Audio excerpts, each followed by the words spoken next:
Bem-vinda, bem-vindo ao BTC Journal, seu resumo de notícias de negócios comentadas e analisadas pela equipe da BTC. Meu nome é Gustavo Habib, eu sou instrutor de Soft Skills e Marketing pela BTC e no episódio de hoje, dia 3 de setembro de 2020, falaremos sobre Hypera e suas marcas, resultados da CVC, transação da Lynx Stone, Walmart com interesse no TikTok e valuation do Zoom. Também falaremos sobre operação do Next e Bradesco, Neon e aporte novo, resultados da Renner e os novos IPOs. Tem uma porrada chegando por aí. A gente vai comentar um pouco sobre os resultados do IPO da PagMenos, Wine pretendendo também fazer seu IPO, Enjoei e o prospecto também da Avan. E para falar sobre todos esses assuntos, estou aqui com meus caríssimos colegas de bancada, Mayara Rocon, instrutora de estratégia e marketing da BTC. E aí, Má, tudo bem? Oi, Habib, tudo bem? E vocês? Oi, todo mundo. E hoje tá muito legal as notícias, mas tem uma coisa até interessante. Tem 3 notícias aqui que foram pedidas pelos nossos alunos. Então, vocês mandam aqui nas notícias, viu? Pois é, pessoal, vocês dominam a nossa pauta, continuem mandando as sugestões que a gente gosta de incluir. E com a gente também, Renato Aracaki, instrutor de finanças corporativas, valuation e estratégia da BTC. Fala aí, Renato. Fala Mayara, fala Habib, fala pessoal, tudo bom? Espero que todos tenham uma boa semana, estão tendo uma boa semana. Bastante notícia hoje, né? Relembrando, as inscrições para o General Business Program primeiro semestre do ano que vem estão abertas. Entre no nosso site www.btcompany.com.br/gbp. Nosso curso de modelagem também vai começar, né? Que é o Excel Plus Business Program. Entre no nosso site. Uma próxima turma já está no forno ali para a gente abrir as inscrições também. Então, o mesmo site /EBP. E nosso curso de mercado financeiro, General Finance Program, também está com inscrições abertas, vai começar agora, tá? Então, se vocês quiserem entrar também rapidinho lá, mesmo site /GFP, General Finance Program. Semana que vem, relembrando, a gente vai lançar nossa plataforma digital, né? Então, essa semana não, essa semana, né? A gente vai, essa semana, ó, eu aqui, tudo errado aqui. E eu também já vou dar um spoiler. Semana que vem a gente vai lançar um outro programa também, que é mais voltado para pessoas profissionais de mercado já, tá? Principalmente na parte de finanças e na parte de estratégia, né? Mas maiores detalhes a gente vai fazer na próxima edição do BTC Journal aqui, tá bom? Vamos para cima! Vamos lá, muita notícia. Aproveito aqui para pedir para você que está acompanhando a gente pelo BTC Cast ou pelo YouTube, para acompanhar também nosso Instagram, @instabtcompany. A gente posta todas as novidades por lá. Você pode entrar em contato com a gente, pedir pauta, enfim. Usa o Instagram, que é um canal que a gente traz também conteúdos exclusivos. Então, bom, vamos começar, pessoal. Tem coisa pra caramba. E aqui eu queria começar já com a Mayara para falar sobre um assunto importante aqui, né, pelo menos para os torcedores do Corinthians. Olha só que beleza, né? A gente vai falar da Hypera, né? Então tem 2 notícias que eu separei, eu queria que a Mayara comentasse um pouco. A primeira, do valor econômico: Hypera conclui compra de Buscopan e Buscofem. Então ela anunciou a aquisição dessas marcas que foram realizadas em dezembro do ano passado. E também a outra notícia do valor econômico: Hypera pagará 300 milhões por direito de uso de nome do estádio do Corinthians. Bom, são 2 notícias, né, da mesma empresa, então a gente juntou aqui. Mas como é que você vê esse movimento de aquisição da Hypera? A gente já falou sobre as aquisições recentes, né, todo aquele movimento de novas marcas no OTC, e agora também esse naming rights. Aí, como é que você vê esses movimentos? Exato, Habib. Então, essa é a primeira notícia que foi pedida pelos nossos alunos, né? E eu vou dedicar ela não só a quem pediu, mas a todos os nossos alunos corintianos. Então, também para o Corinthians, isso é uma boa notícia, né? Mas vamos lá. Então, a Hypera fechou esse acordo com o Arena Fundo de Investimento Imobiliário para pagar 300 milhões de reais e colocar o nome deles no estádio do Corinthians por 20 anos. Então, eles vão nomear o estádio agora como Neoquímica Arena, que é uma das marcas deles. E a intenção é trazer não só jogos de futebol, mas também trazer outros eventos, show, né? Então, manter ali o estádio bem movimentado. A Hypera é uma empresa que a gente até comenta bastante nas aulas, porque ela tem uma história, no mínimo, aí, né, diferente, curiosa. Então, ela nasceu pequena como a Solan. E aí ela resolveu virar a Unilever brasileira comprou um monte de marcas, tanto que mudou o nome para Hipermarcas, né? Então ela virou ali um conglomerado, tanto que foi nessa época mais ou menos, lá em 2010, ela comprou a Neoquímica, né? Então a Neoquímica não foi uma marca que ela criou, ela comprou por 1,3 bi em 2010. E a Neoquímica, hoje, ela é a maior marca de similares e genéricos, né? Então ela é bem grande. Mas bem, aí nessa época que ela comprou um monte de empresa, né? Ela foi ali pegando conglomerados, muita coisa familiar também, ela aumentou pra caramba a receita dela, só que ela diminuiu muito a lucratividade. E aí ela viu que ela criou um complexo ali de portfólio, que ela não conseguia lidar com toda essa complexidade, e ela resolveu, então, desinvestir. E aí ela foi vendendo parte por parte ali, até teve muita sorte, porque ela vendeu muito bem, né? E aí, agora ela se chama Hypera Pharma, porque ela resolveu ter foco só na parte de medicamentos, né, na parte farmacêutica. Mas bem, recentemente a gente comentou até de uma das aquisições que ela fez de portfólio farma, né? Então, março desse ano, eles compraram medicamentos da Takeda, né? Todo o braço de medicamentos deles.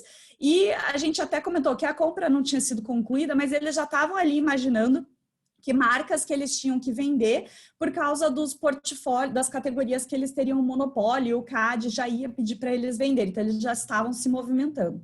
E essa que você comentou agora que eles concluíram foi anunciada lá em dezembro do ano passado, que foi a compra dessas duas famílias de produtos que eles fizeram da Boehringer, né, Buscopan e Buscofem.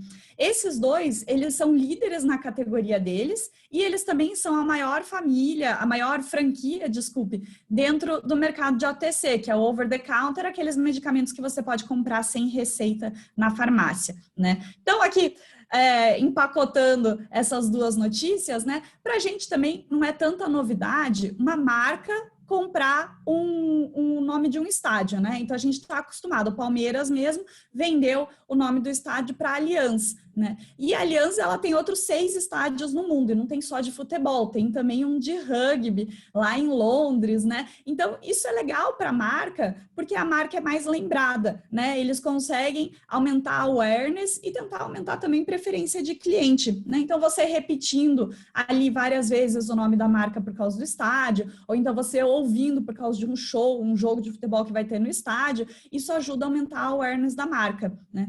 E aí, para o estádio, óbvio que é bom, porque aumenta a receita do estádio, né? Então, no caso da Hypera aqui, a intenção deles é que o consumidor tenha a Neoquímica como uma referência quando ele for na farmácia. Por quê? Os similares e os genéricos, que ela é a segunda maior do mercado, são aqueles medicamentos que o médico escreve na receita o princípio ativo, e quando você chega na farmácia, o farmacêutico, o atendente, vai te dar ali uma série de opções de marcas para aquele genérico ou aquele similar. Então, quando você ouve Neoquímica, você fala, conheço, essa aí é conhecida, esse laboratório é grande, e aí vai trazer provavelmente uma maior confiança, uma maior preferência do consumidor. E a mesma coisa vai acontecer para os OTCs, né? É outro tipo de medicamento que a marca é importante na escolha do cliente. Então, pode também trazer uma preferência maior. Então, boa notícia aí para a Hypera, boa notícia para o Corinthians também. Muito bom, né? E estão falando também que os setores podem ter nomes de marcas aí dentro do portfólio da Hypera, né? Então, ao invés de você ir sentar lá na arquibancada, você vai sentar no setor Doril, né? Ou Buscopan agora, né? Quem sabe? Enfim. Bom, vamos para a próxima notícia. Né? Próxima notícia, já mudando um pouquinho de setor aqui, a gente vai para um setor quase nada afetado pela quarentena, que é o setor de turismo. E a gente vai falar da CVC. Né, Renato, eu sei que você estava bem ansioso, né, para ver os resultados da CVC, mas eu acho que se você tivesse muito ansioso mesmo, você já teria tido algum grande problema, né, porque ele até que demorou um pouco para sair. Eu peguei a notícia do Valor Econômico aqui. Caixa acumulado amortece crise para a CVC. Companhia quer a renegociação de dívidas e o aumento do capital de até 700 milhões para ajudar a financiar a retomada das operações. E aí, Renato, como está a situação da CVC? Vamos lá. Basicamente, a CVC a gente já acompanhou aí no ano passado. É uma empresa que está com bastante azar. Relembrando, né, uma fase, a Avianca quebrando, dando um puta de um calote lá na CVC. óleo no Nordeste, que também prejudicou bastante suas operações, e para coroar todo esse problema de 2019, ainda veio a famosa fraude contábil, um erro contábil. O que aconteceu? No começo desse mês, eles mandaram um resultado meio que pro forma, que eles acreditavam que, depois de todo o processo de auditoria, né, eles tinham certeza que boa parte ali dos erros eles já tinham corrigido. Basicamente, eles diminuíram bastante a receita, por causa de repasse, que estava sendo feito de forma incorreta, refizeram isso e aí divulgaram o resultado. Então, no começo do mês, eles iam ter um aumento de receita de 14,6% em relação a 2018, com uma queda de lucro de 65%. Então, o lucro, a receita foi de 1 bilhão e 700, com um lucro líquido em 2019 de 47 milhões contra 135 de 2018, que já era uma notícia ruim, né? Beleza. Só que aí passou um mês e aí eles viram que eles tinham, eles ainda não estavam corretos 100%. E aí eles soltaram um auditado agora no finalzinho desse mês, no começo dessa semana. E aí a empresa não deu lucro, na verdade ela deu um prejuízo em 2019 de quase 2 milhões de reais. É pouco, mas é prejuízo, né? Contra um lucro de 123, porque eles tiveram até que corrigir o resultado de 2018. Nunca é bom você abrir resultado passado para você fazer correções, porque isso mostra uma certa falta de confiança, né, nos números, etc. Eles estão limpando o balanço, então, a princípio, o negócio, né, tende a ganhar um pouco mais de confiança no futuro. Essa notícia ela fala um pouco do caixa, né, mas o caixa que eles divulgaram é do dia 31/12 de 2019. E a situação ela não é boa. Apesar de eles terem gerado caixa operacional em 2019, 260 milhões, que foi uma boa notícia, né? Gerou caixa das atividades operacionais, o balanço deles ficou bem ruim. Eles ficaram ali com o índice de liquidez corrente, ou seja, ativo circulante contra passivo circulante, de menos de 1. 0,9999, mas esse índice era 1,16 em 2018. Ou seja, quando você olha a posição do balanço da CVC em 2019, você fala o seguinte: se acontecer algum problema em 2020, a empresa começa a ter problema de liquidez, né? Porque ativo circulante igual passivo circulante, né, é meio perigoso. E aconteceu, né? Óbvio, né? A gente está vivendo isso, né? Veio a pandemia. Então, o que está acontecendo? A CVC está com bastante problema. Tá precisando levantar caixa para conseguir dar uma melhorada ali no índice de liquidez dele para conseguir sobreviver. O problema é aquele negócio que a gente já vem analisando bastante tempo, né? A situação do turismo como um todo não está fácil e não existe uma perspectiva de curto prazo para melhora, né? Então até teve uma notícia lá falando que o turismo não vai se retomar aos patamares anteriores em menos de 2 anos. Então assim, como que vai sobreviver a CVC para frente? É uma grande dúvida. Eles prometeram que o primeiro trimestre, os resultados do primeiro trimestre e eventualmente do segundo trimestre, eles divulgam até, né, setembro, começo de outubro. Vamos esperar. Já demoraram tanto, né, para divulgar o de 2019. Vamos ver aí, vamos esperar calmamente, né, os resultados do primeiro trimestre e do segundo trimestre deste ano. Pois é, né? E a gente estava até comentando, né? Se a gente for entender essa demora aí da divulgação de resultados, a Mayara comentou quando a gente falou da Unilever, né? Que ela leva até 15 dias para divulgar seus resultados, né? Depois do fechamento do trimestre, para ganhar a confiança dos investidores. Bom, de 15 dias para 6 meses ou 8 meses, a diferença não é tão grande assim, pelo jeito, né, pessoal? Enfim, vamos mudar de assunto. A gente vai falar agora de uma empresa que não está tão ruim assim e está muito bem, a Stone, né? E a gente pegou uma notícia para continuar comentando. Então, se você chegou de gaiato aqui, primeiro episódio do BTC Journal que você ouve ou assiste, volta um pouquinho, né? Que a gente está falando sobre esse caso da Lynx, beleza? Algumas empresas aí lutando para comprar a Lynx e essa notícia do valor tem o seguinte título: Stone eleva o valor da oferta pela Lynx para 6,2 bilhões de reais e reduz a multa.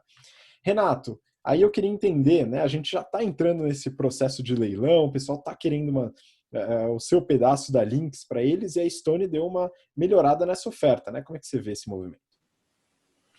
Pois é, só dando um update na notícia que a gente deu semana passada, eles aumentaram a oferta de 6 para 6,2, por quê? Porque a TOTUS fez uma oferta de 6,1. E existe um rumor no mercado que a rede eventualmente pode entrar nesse leilão. E existe um outro rumor no mercado que a SAP eventualmente possa entrar nesse leilão também. Então, sim, tá um imbróglio desgraçado, mas o que ficou ruim para Stone, para Lynx, na verdade, né, não para Stone, é que a proposta ela tinha uma multa muito forte ali, que foi aceita pelos fundadores, caso a Lynx não aprove a operação. Pegou muito mal, né? Um fundo lá, o Fama, ficou bem irritado com esse tipo de cláusula, e aí eles fizeram uma reformulação desse negócio. Então, aumentou a proposta de 6 bi para 6,2, é maior que o da TOTS, e a multa, que era de 600 milhões, caso eles fossem vendidos para algum concorrente, caiu para 454. E aquele non-compete, que era um valor, um prêmio disfarçado para os fundadores, era de 5 anos, o non-compete foi para 3. Assim, melhorou, mas ainda tem os fundamentos ali que irritaram bastante os minoritários. Enfim, vamos ver aí, cena dos próximos capítulos, mas aparentemente, né, o que parece é que a transação vai fechar com a Stone mesmo, né? Mas cena dos próximos capítulos, parece que a SAP vai entrar nessa transação aí de alguma forma. Vamos esperar. Pois é, Renato, achei interessante, né? Porque esse tipo de negociação a gente fala muito dentro do GBP, nas aulas de negociação estratégica, né, sobre esse movimento. O que você falou foi algo importante, né? Então, alguns fundamentos que o Fundo Fama e outros ficaram receosos em relação tanto à multa, né, como ao non-compete, né, fazem parte de interesses mapeados, né? E a resposta da Stone foi um processo de barganha, reduzir o valor desses interesses, né? Uma negociação que a gente chama de distributiva. Então é importante mapear esse tipo de coisa, né, dentro dessa negociação. Eventualmente eles ainda vão ficar chateados, mesmo que o valor tenha caído de 600 para 454, né, dado que os interesses ainda estão cobertos. De qualquer forma, né, vamos acompanhar esse movimento, né, porque essa transação ela é interessante. Pouca gente ainda conhecia a Lynx, né, o que ela fazia, mas é uma empresa extremamente relevante no mercado, principalmente no varejo. Bom, vamos seguir, pessoal. Agora eu queria voltar também a um tema que a gente já falou em alguns episódios anteriores, que é TikTok. Pessoal, tá todo mundo indo atrás do TikTok e agora temos uma nova empresa interessada. Título do Valor Econômico: o que motiva o Walmart a investir bilhões no TikTok? Então agora temos o Walmart. E lembrando, nós avaliamos os resultados do Walmart do último trimestre no episódio da semana retrasada, se não me engano, semana passada. Enfim, dá uma olhada no histórico, no YouTube é mais fácil de encontrar. Dá uma olhada, o Walmart é interessantíssimo, seus resultados são impressionantemente bons, dá uma olhada lá. Mas, Mayara, queria seu comentário, então, em relação a isso. Por que o Walmart deveria investir no TikTok ou não deveria? Né, Habib? Tá todo mundo perguntando isso. Por quê? Né? Mas bem, então o Walmart ele se juntou à Microsoft para os dois fazerem essa oferta aí para TikTok. E quem não ouviu a gente comentando, né, o TikTok ele está fazendo sucesso no mundo inteiro. Nos Estados Unidos eles já têm 100 milhões de usuários ativos por mês, que é muita gente, né, bem ativo. Só que o Trump olhou isso e falou assim, cara, isso aí é uma empresa chinesa, está usando nossos dados, então ou acaba o TikTok nos Estados Unidos ou uma empresa americana compra, e ele deu um prazo ali de até novembro isso se resolver. Então, os dois se juntaram e falaram, vamos comprar. A Microsoft, a gente já tinha comentado e faz sentido, né? Agora, o Walmart, estranho, né? Então, o Walmart, ele falou aí que ele estava querendo expandir duas frentes de negócio, propaganda e o marketplace, mas mesmo assim não se convencer totalmente, né? Talvez seja um medo aí, porque ele está tentando competir com a Amazon, e apesar de ele ter uma receita bem maior que a Amazon, ele ter uma presença física bem maior que a Amazon, quando a gente olha em e-commerce, ele ainda é muito menor, né? Então talvez seja aí um movimento desesperado para tentar competir com a Amazon.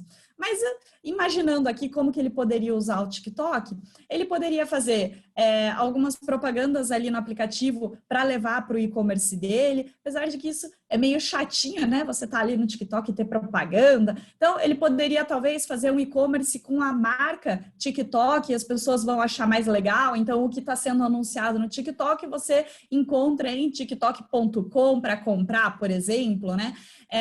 Ele pode tentar usar os dados de TikTok para convencer melhor os clientes, né? Ou fazer ofertas ali que tenham mais a ver com o perfil de cada cliente. E ele também pode simplesmente aumentar a receita vendendo anúncios digitais ali no aplicativo. Mas nada que faça tanto sentido ele ir lá e comprar. Vamos ver, então, como que isso vai né, ter o desfecho aí, porque também tem outras pessoas interessadas, né? A Oracle estava querendo comprar o TikTok também. Pois é, né? Todo mundo indo atrás dessa rede social, saudades dos tempos do Orkut, né? Onde essas discussões não aconteciam dessa forma, né, pessoal? Então era só uma rede social mesmo, quebrou e boa, né? Mas é interessante, pessoal, como o valor de mercado dessas empresas de tecnologia estão realmente ganhando uma expressão muito grande, né? Lá no S&P 500, né, no índice das 500 maiores empresas nos Estados Unidos, o setor de tecnologia já é o mais representativo, e a gente vê múltiplos cada vez maiores, ou seja, a relação entre o valor da empresa e o lucro, né, em geral é um múltiplo bastante usado, aí, a relação do valor da empresa e do lucro gerado por ela. E aí, seguindo esse passo, né, e claro, o TikTok com certeza tem se valorizado aí nesse jogo de interesses, de aquisição, ligado àquele aspecto regulatório nos Estados Unidos, aquela briga toda. Quiser acompanhar, a gente já vem falando sobre um tempo, dá uma voltada lá, mas agora tem uma outra empresa que eu quero que o Renato comente sobre o seu valor de mercado. A notícia aqui do Valor Econômico tem o seguinte título: Zoom tem mais valor que IBM. A ação da empresa de vídeo cresceu 40,78% depois de reportar lucro de 0,92 centavos de dólar por ação no segundo trimestre. Então a notícia faz essa referência. Eu lembrei, Renato, de um episódio que a gente analisou os valuations de algumas empresas com múltiplos de Gerdau, né? Agora a gente pode mudar para o múltiplo de IBM. Como é que está esse valuation do Zoom, hein? Pois é, essa é uma empresa que está com valuation bem esticado, né? Teve crescimento, óbvio, até por causa da pandemia, home office, etc. Mas, de fato, o pessoal está valorizando muito essas empresas com múltiplos absurdamente altos. Só para vocês terem uma ideia, o price to earnings, que é o market cap sobre o lucro líquido da empresa, do Zoom está em 538 vezes. Ou seja, demora 538 anos, né, nesse mesmo patamar de lucro para ele conseguir justificar, né, o valor de mercado dele em relação ao book value. Mas, enfim, é bastante coisa. Por que eu estou falando que esse múltiplo é alto? Porque eu comparei com o da IBM. O da IBM é 14. 14 contra 538, né? Faz sentido um negócio desse? Eu peguei alguns números, porque o pessoal não gosta muito da IBM, né? Não é fashion você investir na IBM. Você fala assim, eu tenho IBM na minha carteira. Não é legal, né? Assim, eu sou acionista do Zoom. Aí é legal, né? Então, assim, o Zoom não, a IBM, ela teve no último trimestre que ela divulgou o resultado, 18 bilhões de dólares de receita, 18 bi, contra 320, uns 330 mais ou menos lá do Zoom, tá? 18 bi contra 300 milhões, tá? Ó a diferença de patamar. E o lucro líquido da IBM foi de 1 bilhão e 300. Teve uma queda, porque tinha sido 2 bilhões e meio no mesmo trimestre do ano passado, 1 bilhão e 300. Ou seja, 1 bilhão e 300 de lucro. Quanto que foi o lucro do Zoom? 27 milhões de dólares. Então, assim, existe uma perspectiva de crescimento do Zoom, óbvio, né? Por isso que o valor está esticado, mas eu acredito que ele está muito esticado. Eu dei uma olhada até no patrimônio, no valor do patrimônio da IBM. A IBM ela tem um patrimônio total de 154 bilhões de dólares, né? E um market cap de mais ou menos 114 bilhões. O Zoom, ele tem um patrimônio de 2 bilhões de dólares, 154 contra 2 bilhões, e um market cap de 119 bilhões de dólares. Então, assim, em termos de financials, assim, é muito difícil você justificar como que o Zoom tem mais valor de mercado do que a IBM. Mas é aquele negócio, né? Oferta e demanda também tem um peso aí no valor das ações, principalmente de curto prazo. Vamos ver se o Zoom consegue sustentar esse market cap, ou se a IBM, coitadinha, né, consegue dar uma aumentada nesse market cap que está muito baixo, né? É que aquele negócio, né? Eu falo que tem que tirar o M, porque é o M lá que mata, né? O nome da IBM, que é International Business Machine. Ninguém quer investir em machine, né? Todo mundo quer agora ativos intangíveis. E isso daí você consegue ter esse tipo de valor de mercado. Pois é, né? Eu acho que a comunicação persuasiva ela afeta bastante aqui, mas é importante você que está ouvindo entender também muito bem conceitos como barreira de entrada, né? Um conceito bem importante de estratégia, traz vantagem competitiva e muito cuidado, pessoal, com os discursos de addressable market que algumas empresas fazem também, né? Porque muitas vezes o addressable market não vai inteiro para você, porque tem um outro aspecto de estratégia muito importante que chama-se competição. A gente fala bastante sobre isso também nas aulas de estratégia do General Business Program. Tá? Então, muito cuidado, né? Beleza, o crescimento pode acontecer, mas entender os patamares desse crescimento é um ponto fundamental. Bom, vamos seguir, pessoal. Próxima notícia, então, a gente volta para o mercado brasileiro aqui e fala um pouquinho sobre o setor financeiro. Né? Eu trouxe uma notícia e aqui eu vou querer também um comentário do Renato. Essa daqui é do Valor Econômico. Bradesco separa Next e dá a largada em plano para destravar valor. Ideia é repetir experiência em outros negócios. Renato, acho que vale a pena comentar brevemente aí sobre a Next. A gente não chegou a falar sobre ela no Journal, acredito, até agora. E o que é esse movimento do Bradesco de separar a Next aí para aumentar o seu valor? Beleza, vamos lá. A gente não fala muito nem do Bradesco, né? O pessoal também acha que o Bradesco é meio old fashion, né? Então, o Bradescão aqui ninguém gosta de falar. Basicamente, o Bradesco ele fez um investimento em bancos digitais, né? Chamou toda essa operação de Next, e ele já tinha intenção de fazer essa segregação, o spin-off da operação, em abril de 2019. Eles anunciaram que eles iam fazer isso, e com aquela velocidade do Bradesco, eles fizeram a execução desse negócio só agora, né? O que eles estavam fazendo? Brincadeiras à parte, eles estavam querendo ganhar um pouco de tração dentro da quantidade de usuários que eles tinham. Então, a princípio, lá em 2018, eles tiveram, né, 1 milhão e pouco ali de usuários.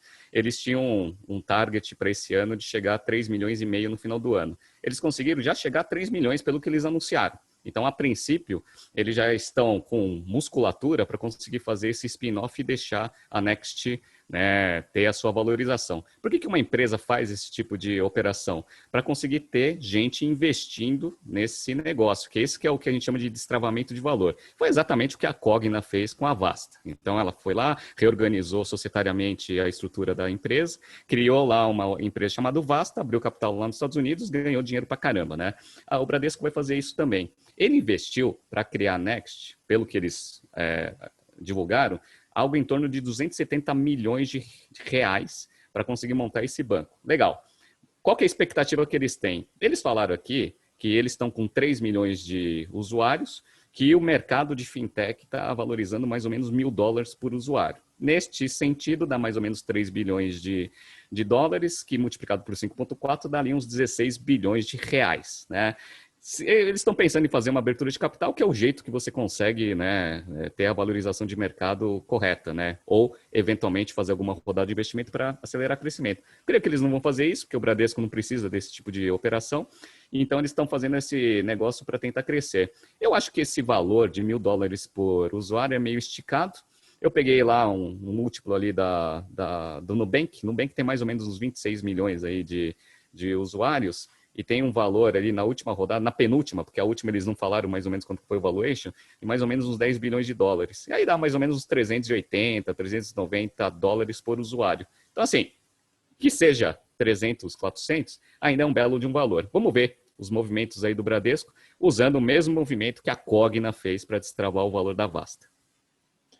Excelente. E aí, seguindo nesse mesmo tema, peguei uma notícia do Brasil Journal, né, uma reportagem, cujo título é Neon levanta 1,6 bi de reais com General Atlantic, BlackRock e PayPal. E aí eu queria os comentários da Mayara, a gente já falou sobre a Neon Pagamentos aqui, um pouquinho do seu histórico, mas acho que vale a pena retomar um pouco e falar qual que é a nova situação com esse novo aporte. E aí, Má? Então, vamos lá. Esse também foi um pedido dos nossos alunos, né? Então, a Neon Pagamentos levantou 1,6 bi de reais nessa quinta captação que eles fizeram desde que eles foram fundados lá em 2016. Essa captação foi liderada pela General Atlantic e, olha que mundo pequeno, a General Atlantic está fazendo parceria com a Oracle lá para tentar comprar o TikTok, né? Mas, bem, a General Atlantic já havia investido no Neon antes, outros investidores deles também entraram nessa rodada e entraram 4 novos investidores, inclusive o PayPal, como você citou aí, que foi a primeira vez que o PayPal investiu numa fintech brasileira. Então, uma notícia legal aí pra gente. Mas a rodada que eles fizeram foi 9 meses atrás, onde eles tiveram 400 milhões de reais investidos, que foi também liderado pela General Atlantic e o BV, que é o antigo Banco Votorantim. Desde então, nesses últimos 9 meses, o Neon triplicou o número de clientes que eles têm Então, eles estão agora com 9 milhões e meio. Teve também um mini boom aí por causa da pandemia, então o pessoal procurando mais serviços online, né? Mas isso já foi um negócio muito legal, eles conseguiram aumentar volume investido, saldo em conta corrente, transações, né? O número de transações dobraram nesses 9 meses, né? Então, eles estão tendo um resultado bem legal aí, provavelmente estão querendo continuar essa expansão. Só lembrando aqui, para quem não conhece a Neon Pagamentos, eles oferecem conta digital, cartão de crédito e débito, empréstimo pessoal, e eles têm ali uma mini operação de investimentos, mas que agora está aumentando com a integração da Mogliano, que a gente também já comentou aqui lá em julho, né? Que é a operadora aí da Bolsa mais antiga, né? O número dela lá é 01. Muito legal. Mas bem, volta lá no nosso BTC Journal para você ouvir um pouco mais dela. E eles vão, então, pegar esse investimento para poder investir em tecnologia, novos produtos e talvez até uma aquisição, né? Eles também falaram que vão lançar uma solução dentro da MEI Fácil, que foi uma plataforma de microempreendedores que eles já tinham comprado no ano passado e estão querendo também expandir a oferta de crédito para os clientes dele, né?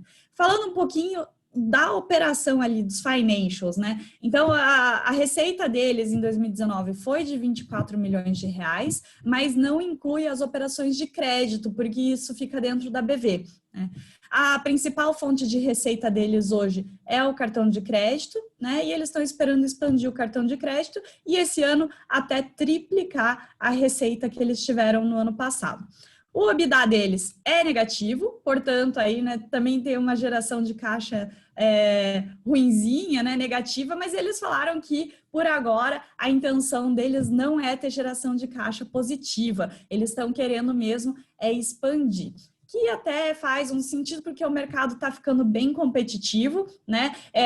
Esse mercado que era de pequenas fintechs está ficando de grandes fintechs competindo. Então, que nem o Renato falou e a gente comentou na semana passada, o Nubank tem 26 milhões de usuários, então já tem um gap aí versus o Neon que ele deve tentar fechar. E o Nubank também teve uma rodada de 300 milhões de dólares. Então, isso significa que o Nubank vai investir em crescer. E o Inter fez um follow-on de 1 bi de reais também recentemente. Então, os três aí vão competir bastante e a Neon está usando essa nova rodada para não ficar para trás. Pois é, eu acho curioso, né, o fato de eles colocaram na reportagem, né, pelo menos a reportagem coloca, e a resposta deles é de que não há perspectiva de geração de caixa nem no curto nem no médio prazo, né. Primeiro eu queria entender o que é curto e médio prazo, né, até para entender um pouco melhor qual que é a perspectiva, né, e mais um daquele discurso de que lucro é apenas um detalhe, né? Vamos ver aonde isso vai chegar, né? De qualquer forma, é interessante, né, o movimento das fintechs, de fato, como a Mara falou, o mercado está ficando bastante competitivo e as empresas precisam de um grande volume. Bom, vamos seguir. Próxima notícia, agora a gente fala de varejo. Essa daqui, se eu não me engano, também foi pedido de um aluno desse semestre do GBP. E o título, a notícia da Exame, o título é: Lojas Renner vende 73% menos no segundo tri, mais efeito fiscal garante lucro. Renato, como que está a Renner, né, e as suas unidades de negócio, e se isso realmente foi prejudicial, a Renner está com problemas, como é que se observa aí? Beleza. Foi uma solicitação dos nossos alunos, até porque a gente analisa a Renner nas nossas aulas de análise demonstrativos financeiros. Então, como a própria notícia disse, e o varejo foi muito afetado, a Renner teve uma queda de 73,3% na sua receita líquida, o que fez também o seu lucro bruto cair 78%, e que todo o desenho mostrava que a empresa ia ter um belo de um prejuízo. O que aconteceu? Eles conseguiram reconhecer todos os créditos tributários de uma ação lá de isenção do ICMS na base do PiscoFins. Está todo mundo fazendo isso e está todo mundo reconhecendo esse crédito agora, uma pancada no segundo trimestre, tanto o Hering também está fazendo isso, o Renner e todas as outras varejistas que entraram com a ação e que ganharam. Tá? E aí o que aconteceu? Como todas as margens de lucratividade estavam caindo, tem esse crédito aí que fez o lucro líquido da empresa ir para 818 milhões, contra 230, ou seja, um aumento de 254% no seu lucro líquido. Né? Qual que é o ponto? O ponto é que você precisa analisar operacionalmente esse negócio sem esse crédito tributário para você saber como que está a operação, né, da Renner. E aí, excluindo esse efeito, o que acontece? Aí a gente consegue ver. Então, assim, o EBITDA foi negativo da empresa, né, foi de 280 milhões negativo, e que fez o lucro líquido cair também para 228. Então, assim, a empresa teve prejuízo? Operacionalmente, fora esse crédito, sim. Quando a gente olha no semestre, a gente também percebe que a empresa não está tão bem assim, e é esperado, né? Até por causa de lockdown, etc. Né? Então, assim, ela teve uma queda de receita aí no semestre de mais ou menos 43%, com um prejuízo de 220 milhões, prejuízo líquido da empresa. EBITDA negativo de 121 também. Qual que foi o grande problema, né? O grande ofensor também do resultado da Renner? Foi a queima de caixa. Loja fechada, você não consegue ter as suas operações rodando. Então, no semestre, a Renner queimou 314 milhões de fluxo de caixa das atividades operacionais, contra uma geração de 500 milhões no mesmo período do ano passado. Então, teve uma queda abrupta. Relembrando que eles têm basicamente 4 operações grandes, né? Que é o quê? As lojas Renner mesmo, a Camicado e a Yukon. Yukon é aquela marca de moda um pouco mais posicionada, teve uma queda absurda aí de receita de 80%, né? Contribuiu bastante. Camicado, que é coisa de casa, né? Teve uma queda menor ali, em torno de 58%, e a Renner 74%. O que animou o mercado? Né? O que animou o mercado foi o seguinte: primeiro que eles falaram que em agosto já estavam quase 100% das lojas abertas, ou seja, a princípio vai voltar aos patamares anteriores. Outra coisa, digital aumentou bastante, então aumentou 200% aí no mês de julho e agosto, então eles estão aumentando bastante a venda, né, do canal digital, dado que está na moda. Só que qual que foi o ponto? O ponto é que para conseguir sobreviver com essa queima de caixa operacional, a Renner teve que se alavancar bastante. Tá? E aí ela levantou aí bastante dívida. Só de empréstimo, dívida bruta, ela passou de dezembro, que ela tinha 1 bilhão 154 para 2 bilhões e 600, agora no final de junho. Então a dívida líquida deles dá mais ou menos 1 bilhão 116. Aí o que acontece? Eles fazem aquela métrica que a gente gosta de falar, que é dívida líquida sobre EBITDA, né? Eles falam que está 0,61, tá? Ou seja, está controlado, né? A dívida líquida sobre EBITDA. Só que esse EBITDA, ele está com os créditos tributários, porque, relembrando, né, o EBITDA do primeiro semestre foi negativo, né? Então, assim, ele é um EBITDA que está tranquilo, o índice de dívida líquida sobre EBITDA, só que ele está levando em consideração os créditos tributários. Então, assim, a situação não é fácil, mas pelo menos o comércio está reabrindo. Então, como a Renner sempre foi a queridinha do mercado, a princípio o pessoal está dando um voto de confiança aí para ver se as coisas voltam. Uma outra coisa, só para a gente fazer uma comparação igual que a gente fez na semana passada com a Marisa, eles também têm a parte de produtos financeiros e eles tiveram que aumentar bastante o índice de cobertura deles, que estava em 13%, né, para 23%. Ou seja, o índice de inadimplência no cartão de crédito vem aumentando, o que vem prejudicando também o resultado da parte financeira deles. Então, assim, né, dando um overview, né, que pediram para a gente, a Renner, ela é a empresa mais bem estruturada do varejo, só que o varejo está sofrendo bastante. Vamos ver como que ela vai se sair dentro desse cenário aí até o final do ano. Muito bom. É importante salientar, né, que a Camicado, apesar de ser representativa no seu segmento, ainda é muito menor, né, então não vai segurar, como a gente pôde ver, os resultados das lojas Renner, e aí o Yukon nem fala também, eu nem conheço essa loja, mas enfim, né, é uma marca também deles, dizem que em alguns lugares ela é reconhecida. De qualquer forma, né, a Renner é uma empresa muito bem administrada, muito bem operacionalizada, mas como o Renato comentou, né, apesar de ser a queridinha do mercado, ela ainda sofre bastante nesse período de pandemia. Bom, vamos continuar na parte de varejo, mas agora na parte de farmácia, hein? Entrando nos IPOs. A gente está numa festa dos IPOs e teve um que saiu ontem, ou antes de ontem, né? Que é o da Pague Menos. E a gente já comentou sobre a Pague Menos, fizemos análise dos resultados da Pague Menos, volta lá no histórico, esse episódio foi no dia 2 de julho, a gente fala sobre a Prevent Senior e a Pague Menos também, e parece que o negócio não foi muito bom no seu IPO. Então eu peguei uma reportagem do Brasil Journal, o título é Pague Menos, o que o mercado não gostou. Renato, o que o mercado não gostou?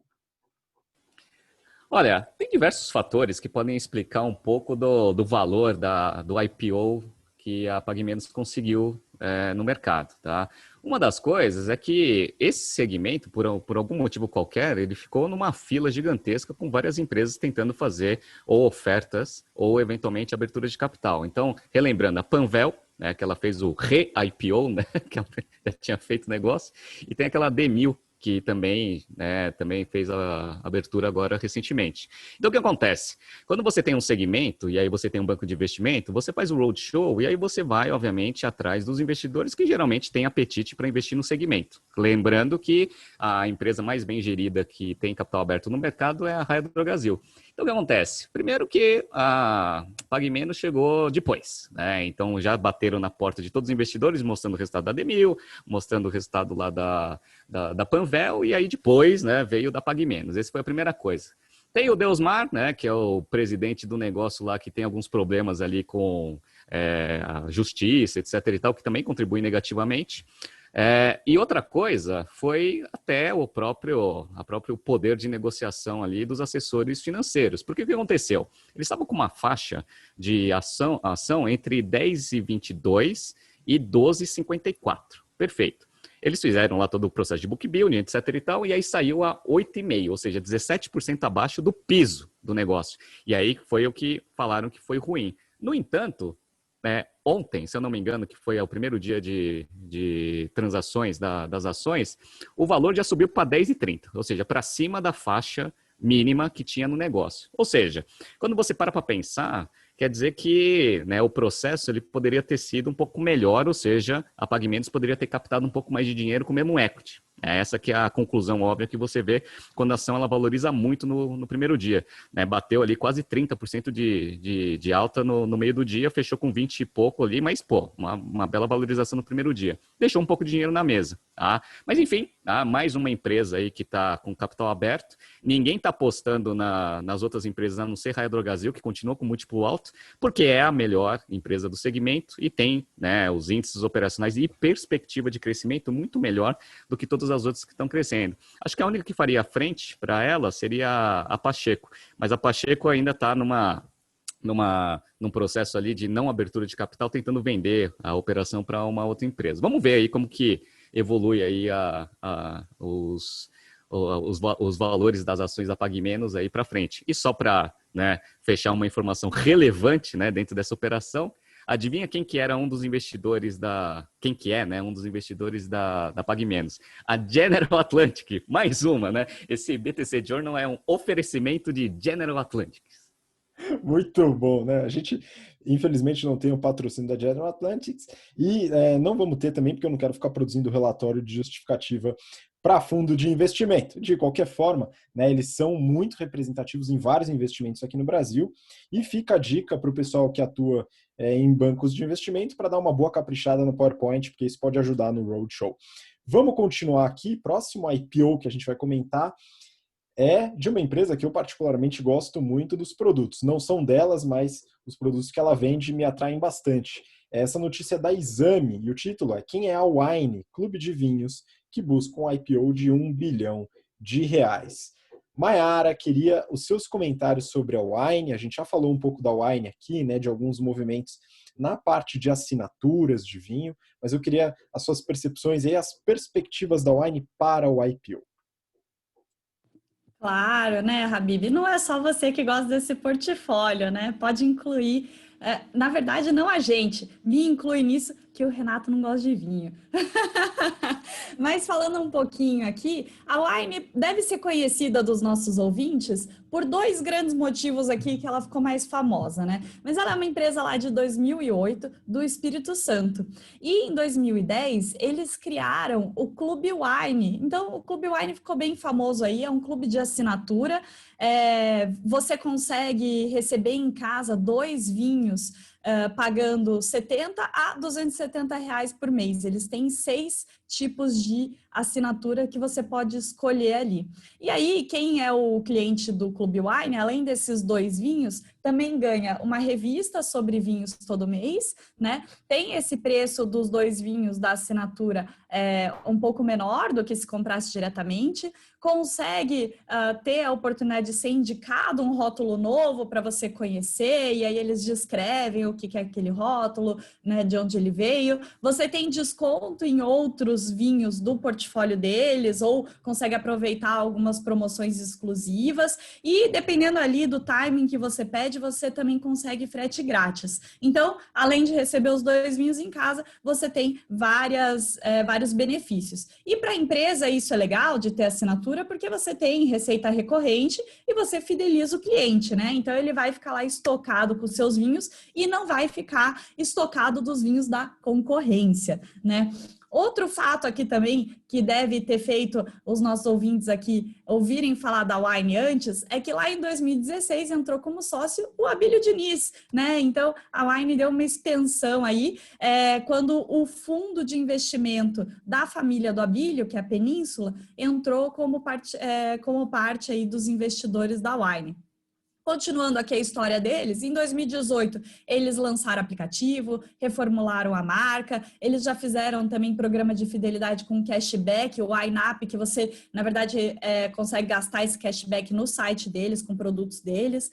No começo do ano passado, um dos fundadores da Wine saiu da presidência e entrou o Marcelo D'Arienzo. E aí eu falei, esse Marcelo aí deve ser um queridinho do Abílio, que é bem a cara do Abílio. Ele pega ali os talentos que ele vai conhecendo no mercado e ele leva para as empresas que ele investe. E não deu outra. Esse Marcelo é um ex-consultor que estava na Península e agora é presidente da Wine. Ele deve ser bom, né? O Abílio é muito bom, ele é muito bom em filtrar as pessoas, né? Em outubro do ano passado, eles abriram a primeira loja física em Belo Horizonte. Então, eles queriam não só usar a loja para vender vinho, mas também para fazer alguns eventos. Eles fizeram a mobília de um jeito que você pode reordenar ali e receber eventos de diferentes tamanhos. E eles também usam a loja como um estoque para você conseguir acelerar as entregas. Então, essa loja de Belo Horizonte, por exemplo, consegue comportar metade do portfólio que eles oferecem no site. E agora, em maio, eles abriram uma loja em Curitiba que conta também com serviço de delivery. Então, uma empresa bem legal, bem interessante. Além de tudo isso que eu falei da Wine, hoje eles também têm a Wine to Be, que foi um canal B2B criado em 2011, para entregar vinhos para restaurante, hotel, supermercado, né? E também foi a primeira distribuidora e importadora de vinhos B2B que consegue entregar em qualquer lugar do Brasil, porque, né, ela não tem loja física, ela usa a internet para poder achar aí os clientes. E eles também têm uma outra marca, a Bodegas, que é de vinhos exclusivos. Na pandemia, eles conseguiram aumentar as vendas, né? Então, a gente viu que o consumo de bebidas alcoólicas aumentou e para a Wine não foi diferente, né? Então, estava lá preparado para abocanhar essa oportunidade. Eles conseguiram crescer 40% as vendas do site e 30% o número de sócios do Clube Wine, né?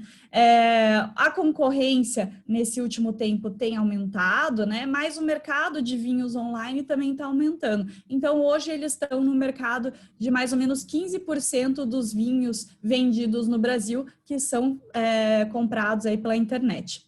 E aí, resumindo a situação que eles estão hoje, depois de toda essa história, esse aumento de pandemia, eles têm 800 rótulos no site deles, né? Então, um portfólio grande pra caramba, 170 mil sócios do Clube Wine e 1 milhão de clientes em geral do site deles. E aí, por isso, eles resolveram fazer um IPO, achando que eles estão muito bem e poder arrecadar aí até R$1 bilhão com essa oferta. Bem, uma notícia legal, mas que nem a gente já falou bastante aqui, você mesmo, Habib, já falou, eles vão ter que entrar numa fila aí que vai faltar calendário para o tanto de IPO que as pessoas querem fazer em 2020, né? Exatamente, uma fila é grande, né? E o próximo aqui é mais um para fila, né? Que é Enjoei. Enjoei. Mas você já comprou algum item por esse site ou não? Nossa, confesso que eu já entrei lá para dar umas namoradas, que tem coisas interessantes, mas nunca comprei nada, não. Boa, eu também não, né? Mas eu peguei aqui uma notícia, né? Só para seguir o IPO, né? Aqui da Época Negócios. Site de consumo colaborativo Enjoei pede registro para IPO. E aí, bom, fiquei curioso, né? Já tinha ouvido falar do Enjoei, nunca usei o serviço, né? Achei a história interessante, fui atrás do prospecto, dei uma boa lida, né? Então ontem à noite foi bem produtiva, aí a madrugada também, mas valeu a pena para entender um prospecto um pouco diferente, viu, pessoal? Então eu vou colocar aqui algumas coisas interessantes aqui, curiosas, né? Então, só começando com o histórico, né? Enjoei nasceu em 2009 como um blog criado pelo casal Ana e Thier, que queriam vender suas roupas usadas. Eles abriram um blog, vendiam roupa de amigos também. Em 2012, eles faturaram 3 milhões em vendas aí com o blog. Isso atraiu muito a atenção de investidores. O pessoal começou a aportar lá, né? Monax, inclusive, um dos fundos que aportou aí, um dos grandes que aportou na Enjoei, né? Eles basicamente são um marketplace peer-to-peer. Né? Então eles fazem a união do vendedor com o comprador com foco em moda, lifestyle, roupa principalmente, né? Roupa usada. Em 2014 eles lançaram um aplicativo, né? Então usaram uma parte aí dos investimentos para o lançamento do aplicativo. E em 2018 eles lançaram uma operação que chama Enjoei Pro. Ou seja, os vendedores enviam roupa para um centro de distribuição da Enjoei em vez do cliente final. Isso eu acredito que complica bastante a operação, né, dado que nesse modelo de marketplace peer-to-peer e a venda de roupas usadas e, enfim, um portfólio extremamente extenso, né, então uma quantidade muito grande de SKUs para você gerenciar dentro de um centro de distribuição e completamente desorganizado, né? Cada item, né, é de um jeito diferente, então não é padronizado, isso complica muito a gestão logística do negócio, né? Tirando um pouco daquela proposta de economia compartilhada, né? Então traz aí uma bela despesa, a gente vai ver um pouco dessas despesas de logística. Hoje em dia eles têm cerca de 10 milhões de usuários, é muito representativo. O GMV, né, ou seja, o total de vendas realizadas através do site e do aplicativo, no segundo TRI de 2020 foi de 112,5 milhões de reais, quase o dobro do segundo TRI de 19. Eles têm um CAGR, né, um crescimento médio de receita de GMV de 40% desde 2015, e o GMV em 2019 foi de 270 milhões. Né? Só que isso não se reflete na receita, dado o modelo de negócio, a receita é muito menor do que esse GMV, a gente vai ver isso. Agora falando do IPO, pessoal, o IPO é muito diferente. Primeiro que não tem informação da destinação dos recursos, isso não está no IPO, então não se sabe para que o dinheiro que entrar vai ser usado. Segundo ponto, não fala quem que vai vender no caso de uma oferta secundária, né? Então tudo isso também não está dentro da oferta, eu não encontrei e alguns profissionais do mercado também não encontraram, não está lá. A auditoria responsável pelos resultados, ali, a divulgação dos resultados, não é uma Big Four. Né? Ela é a auditoria Grant Thornton, que é uma auditoria grande também, mas não faz parte aí das principais do mercado. Né? E é curioso que no resultado, eles têm o resultado do semestre até junho e tem o resultado do, sei lá, setimestre, né? São 7 meses até julho. Você fala, por que colocar resultado do semestre e dos 7 meses? Né? Porque em julho os acionistas colocaram uma grana preta dentro da empresa, 60 milhões de reais, que mudou todo o balanço. Né? E aí eu vou comentar um pouquinho dos resultados dos 6 meses, né? Até falar um pouco desse aporte novo. Então eles tiveram aí uma receita no primeiro semestre, né, os 6 meses de 2020, de 28,6 milhões de reais. É uma empresa pequena, pessoal, uma empresa pequena, faturamento pequeno, mesmo assim está atrás do IPO. Né? Teve um acréscimo de 27% em relação ao primeiro semestre de 2019, um crescimento razoavelmente pequeno, né? Pensando no modelo de crescimento. Né? Lucro bruto de 11 milhões, e aí a gente tem os custos e despesas bem detalhados lá, e nesse primeiro semestre, né, eles tiveram 32 milhões de custos e despesas, ou seja, o EBIT, né, o lucro operacional, foi negativo em 3,4 milhões. Dentro desses custos, o que realmente é importante é o frete, né? Frete logística, 17,5 milhões de reais, muito devido a essa unidade aí da Enjoei Pro com o centro de distribuição deles.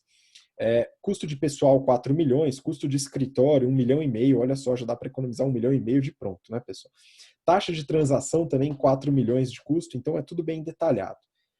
Eles têm o lucro líquido, né, prejuízo líquido de 4,1 milhões, contra um prejuízo no primeiro semestre de 19 de 6,4. Tá? Então, melhorou um pouquinho, mas ainda dando prejuízo. Aquele negócio, né? Um dia vai crescer, vamos ver, já tem 10 milhões de usuários, quanto precisa ter para poder ter uma operação rentável, né? Mas não está tão distante assim.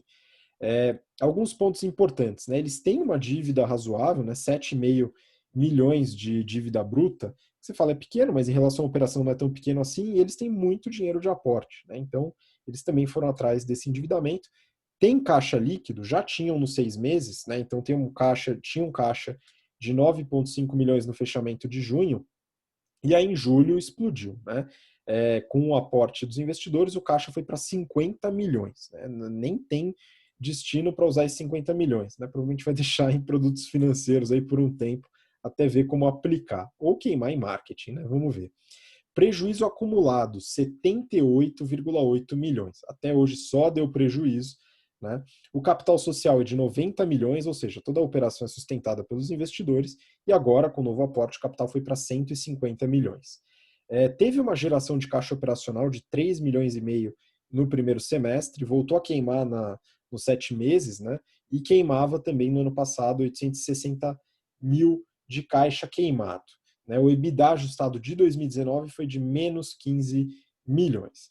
Então, pessoal, é uma empresa, né, que surgiu de uma ideia simples, né, de um blog que vendia roupa usada, virou uma empresa, então monetizou muito bem a ideia, mas a rentabilidade ainda não chegou, é uma empresa muito pequena, né, não é representativa ali no índice Bovespa, né, pessoal, mas é uma ideia interessante. Agora vamos ver o que eles vão fazer com esse dinheiro que entrar, é uma grande dúvida, né, e se eles vão sair ou não, se aposentar, né, os fundadores, tal, isso é uma dúvida que eu tenho em relação a esse IPO. Ficou curioso, mas vamos acompanhar. E aí, vamos para o último, né? O último IPO comentado, né? São vários, tem um monte, viu, pessoal? Nos próximos episódios a gente deve caçar mais alguns, né?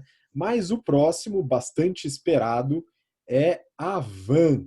Né? A Van, essa notícia é da Exame. A Van quer vender ações na Bolsa e admite que o polêmico Heng é um risco, né? Falando aqui do fundador da Van. Então, Renato, você deu uma olhada no prospecto, uma boa analisada. Eu queria entender como está a Van, até onde vai esse risco, Luciano Hang. E aí, como é que você vê esse negócio? Vamos lá. Legal, também foi um pedido, só que isso daí foi das redes sociais, para a gente dar uma olhada um pouco no prospecto da Van. É uma empresa meio polêmica, não por causa da empresa, mas por causa do seu fundador. Tanto é que ele é parte ali dos fatores de risco da companhia, né? Nosso presidente e acionista controlador já foi e é parte em processos relativos a condutas supostamente inapropriadas. Né? E isso pode, né, ser traduzido ali em uma queda ali de operação, de venda, de produtividade operacional da própria Van. Ah, então eles já colocam isso lá no prospecto, todo mundo sabe. Então, quem for investir nesse negócio não vai falar que foi pego de surpresa, né? Não sabia que o Luciano Hang era assim. Tanto é que tem lá todos os processos que ele tá levando na cabeça ali. Alguns ele, né, tá ganhando, outros ele está perdendo, mas todos estão bem detalhados lá. É legal o prospecto, porque ele começa com uma carta contando um pouco da história, e ele conta que ele abriu a Van com 24 anos. E aí começou a crescer o negócio, e assim ficou o tamanho do negócio. Bom, quem não conhece a Van, basicamente é aquela empresa que tem uma Estátua da Liberdade na frente, né? Então toda vez que você vê uma Estátua da Liberdade ali, eu via bastante quando eu estava indo para Pindamonhangaba, né? Pindamonhangaba ali tinha lá uma van lá com uma estátua lá, muito interessante. Mas ela é muito forte no sul, foi criado lá no sul e aí vem se expandindo bastante. Focado na classe C e D, então ele sempre tenta fugir ali dos centros onde a competição é mais pesada, criando lojas grandes, mega lojas que ele chama, para, né, atender esse público com um conceito que ele chama de one-stop shop. Basicamente, ele vende de tudo, né? Tudo que vem na cabeça do Luciano, ele coloca lá dentro da loja. O que não é uma estratégia ruim, desde que você faça uma gestão de processos interessante. Enfim, Tá? Ele fala que ele tem como foco a agregação de valor para o cliente, tanto é que ele mediu lá o NPS 86, que é um NPS extremamente alto, só não é maior do que o nosso. A gente recentemente fez um treinamento em company, o nosso NPS foi 90, graças a Deus, né? Que bom que o pessoal gostou, mas o negócio vem crescendo bastante. Ele está atualmente com 147 lojas, fechou 2019 com 141 lojas, com mais ou menos uns 636 mil metros quadrados de área de venda. São lojas bem grandes. Vamos ver aqui o crescimento do negócio e os financials da operação. Então, ele teve uma receita bruta em 2019 de mais ou menos 10 bilhões e meio, tá? Com uma receita líquida próximo de 8 bilhões, que deu mais ou menos uma margem bruta de 33,9%. Vem caindo, né? Já foi 42% em 2017, e aí ele vem, né, com essa queda, mas vem crescendo bastante a operação. Então, só para a gente ter uma dimensão, em 2017 a receita dele era 5 bilhões. Então, de 5 bilhões para 10 bilhões, ele dobrou de tamanho em 2 anos. Então, foi um crescimento expressivo. Margem EBITDA dele também vem caindo, mas está em torno de 14%, que para o setor não é ruim. E a margem líquida dele é boa. A margem líquida dele foi de 9,6%. Ele teve um lucro líquido ano passado de 756 milhões. Isso daí é uma coisa que animou, né? Pelo menos os resultados dele. Eu peguei a Lojas Americanas, que é mais ou menos uma comparável ali, mais próxima, porque ele não é uma empresa digitalizada. Então, só menos de 1% da receita dele vem do digital. E isso daí até é uma coisa que vai punir bastante o valuation quando ele for fazer uma abertura de capital, porque Magazine Luiza, Via Varejo, todas essas empresas estão com expectativa boa por causa do online, e ele não tem nada online, até que faz sentido por causa do segmento que ele atua. Tá? Então, assim, eu peguei aqui, Lojas Americanas. Lojas Americanas, ano passado, teve uma receita líquida de 18 bilhões, que foi mais ou menos ali, né, 10 bilhões a mais do que, quase 11 bilhões a mais do que a Havan. E um lucro líquido, uma margem de 2,7%. Então a margem líquida foi de 2,7 contra 5, né, que eu falei aqui, né, contra 9,6 da Havan. Então a margem da Havan, margem líquida, é bem alta. Tá? Beleza. Uma coisa que eu falava em sala de aula, né, nesses últimos anos foi o seguinte, eu falei, se uma empresa ela vem expandindo muito rápido, né, ou seja, você começa a ver um monte de loja pipocando em um monte de lugar, de duas uma, ou entrou um fundo, um private equity, a General Atlantic, né, na composição do negócio, ou eventualmente a empresa está muito endividada. Foi o segundo caso. A empresa está com um nível de endividamento relativamente alto, está com a dívida de 2,8 bi de reais, sendo que mais da metade está em dólar. Esse negócio de dívida em dólar, acho que todo mundo que acompanha aqui o BTC Journal sabe. Eu não consigo entender o porquê que ele faz esse negócio em dólar. Né? Ele já tem um passivo que ele compra produto importado e ainda tem uma dívida em dólar. Né? Mas enfim, está lá, né, 2,8 bilhões, o que vem contribuindo negativamente até por causa do dólar, de uma forma geral, ali nos resultados do primeiro semestre. Ele teve uma queda de 10% nesse primeiro semestre por causa da pandemia, mas assim, relativamente, né, comparável com as outras empresas, até que a queda foi relativamente baixa. Tá? E ele também tem um cartão de crédito, né, o cartão de crédito Havan, que da mesma forma que o da Renner, ele teve que aumentar bastante ali o índice de cobertura, foi de 6 para 20, lembrando que o da Renner foi 23, né, foi de 13 para 23, o dele foi de 6 para 20, que também contribuiu negativamente com o resultado. No primeiro semestre desse ano, que é o último resultado que ele está mostrando, ele teve uma receita bruta de 4,2 bi, com uma margem EBITDA de 11%. Tá? Então, basicamente, essa que é a história aqui da Havan. Uma coisa que eu não gostei do prospecto, e provavelmente também vai ser ponto de punição ali no valuation, foi o seguinte. Primeiro que ele não está digital. Primeira coisa. Segunda coisa, que eu dei uma olhada lá em partes relacionadas. O que é partes relacionadas? É quando você faz alguma operação com alguma empresa que o sócio tem participação. Cara, a lista de partes relacionadas é gigantesca. Parece o da WeWork. Lembra que a gente viu da WeWork lá, que o dono lá também contratava lá a mãe de não sei quem para fazer marketing, etc. E era E aí dono dos imóveis, né? Exatamente, né? Ela fazia até empresa para marketing, era parte relacionada, né? Uma coisa assim absurda. Então, na Havan tem esse problema também, um monte de parte relacionada. Empresa de construção de loja, aluguel, etc. Tudo, né? Com transações com a própria Havan. Beleza. Aí já tem um ponto aí de atenção. O segundo, que eu sempre gosto de dar uma olhada, empresa de dono, sempre tem algumas coisas ali que ferem, né, o princípio da entidade contábil, né, que a gente acabou de falar lá nas aulas de análise demonstrativos financeiros. Aí fui lá, arrendamento, cara, eu fui direto no arrendamento, porque eu sabia que ia ter alguma coisa lá. Aí arrendamento geralmente tem a parte de aluguel, né, que agora pelo IFRS 16 você tem que colocar lá, que de fato dá 2,4 bilhões lá de arrendamento, 2,192 é aluguel. Só que aí eu olhei lá, tinha lá 271 milhões. Eu falei, que é isso, né? Aí tá lá assim, aeronaves. Aeronaves! Mano, não dá, né? Aeronaves é igual do WeWork. Do WeWork também tinha uma nave dentro do balanço do WeWork, né? Pra quê, né? Vai começar a fazer economia compartilhada do avião, né?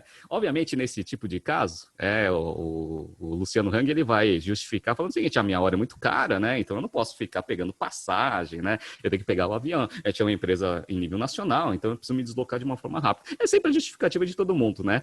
Eu já fiz várias contas, galera. Eu já trabalhei em empresa que também tinha gente querendo colocar aeronave dentro do balanço, tá? É assim, eu já fiz todas as contas. Não faz sentido algum financeiro para a companhia ela ter um jatinho dentro do balanço, tá? Isso daí é o quê? É coisa de dono. Tá? O cara quer ter uma nave, uma aeronave, então tem. Então isso daí também não é uma coisa boa, tá? Também é um ponto ali de atenção.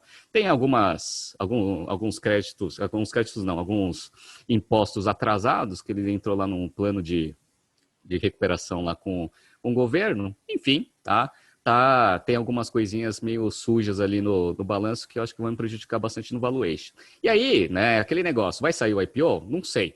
A princípio, pelas notícias, eles querem 100 bilhões. Né? O Luciano quer valorizar um negócio em 100 bilhões. Para ele conseguir valorizar esse negócio em 100 bilhões, ele precisa ter um múltiplo próximo de Magazine Luiza, né?